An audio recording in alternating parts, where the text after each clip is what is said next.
Yeah, I'm yeah surprised by it, and I try to honor it as best possible, but also not think about it too much. You know, because I'm certainly one that's capable of hubris and pride, and I don't want to ever think that everything is perfect or get too arrogant. You know, so I try to kind of stay.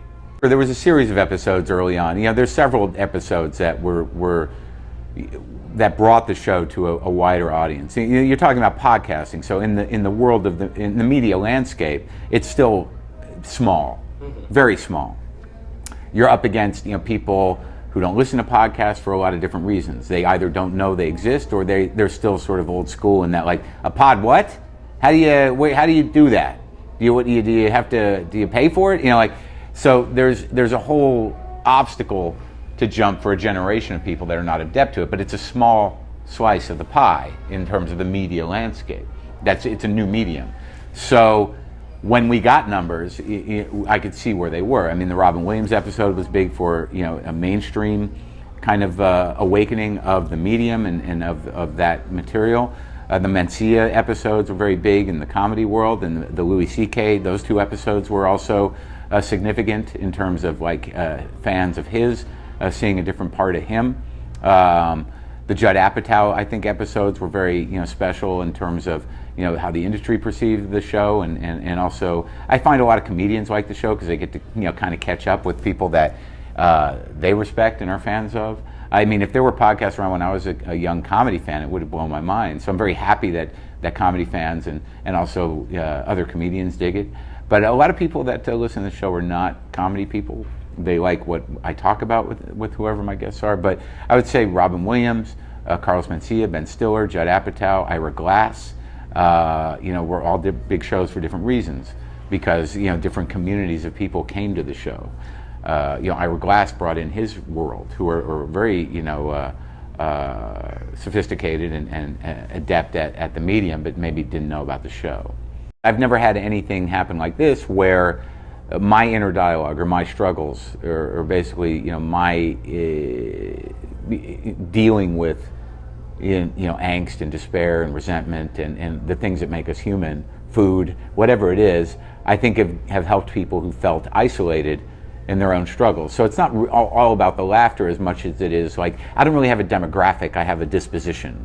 There are people that share a disposition of being isolated in their own head and having a certain anxiety about everything that I think speaks to a lot of people. And I think that I've never gotten feedback like this, to where people feel comforted or less alone in whatever they're going through because of the show.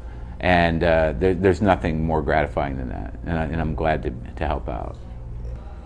John Cleese, Jay Leno, Phyllis Diller, Roseanne Barr, and what was the other one? Bill Cosby. I've talked to Roseanne before. I wouldn't mind talking to her, but it would be difficult to get her away from a very righteous but obsessive political agenda. So I don't know if I would really get at who she is as a person. I think that it would be difficult to get Jay Leno to be candid, so that would be difficult.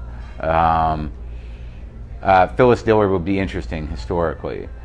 Bill Cosby would be interesting historically. Again, I don't know how much of himself in a candid way would surface, but it would certainly be interesting. I think John Cleese, given what he's gone through in the last few years, and also the fact that I feel a little out of the loop with the history of British comedy. I'm certainly a Python person, but I think he's a very intelligent guy, and I think he's gone through some very difficult things in his life that I can relate to.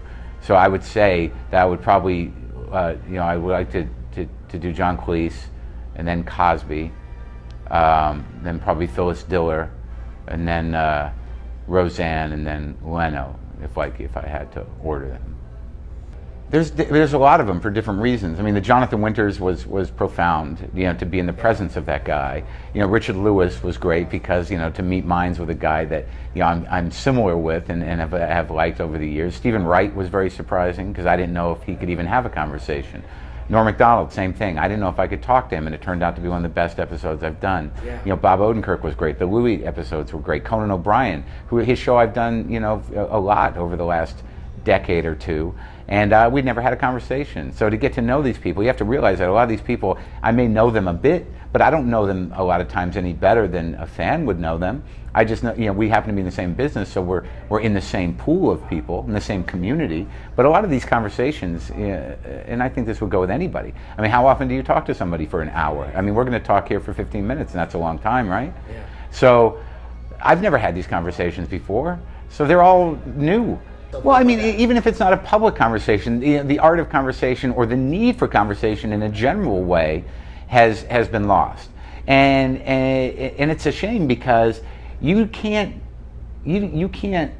gauge yourself and your humanity without interacting with people in a genuine way, and you can't do that with text or email. It's nourishing to the heart to talk to somebody for a little while, even if it's about nothing. You know, just to be in the presence of another person and listen is nourishing. It's what people are supposed to do. It's how we understand, you know, what we are. We're human beings, and like I get a little antsy if I don't have a couple interviews in a week because it helps me. It's great to talk to someone because you get out of yourself. You're like, what's going on with you? And you listen, and you know, like really, and like how'd that happen? And that's what we're supposed to be doing. Not like, be right there.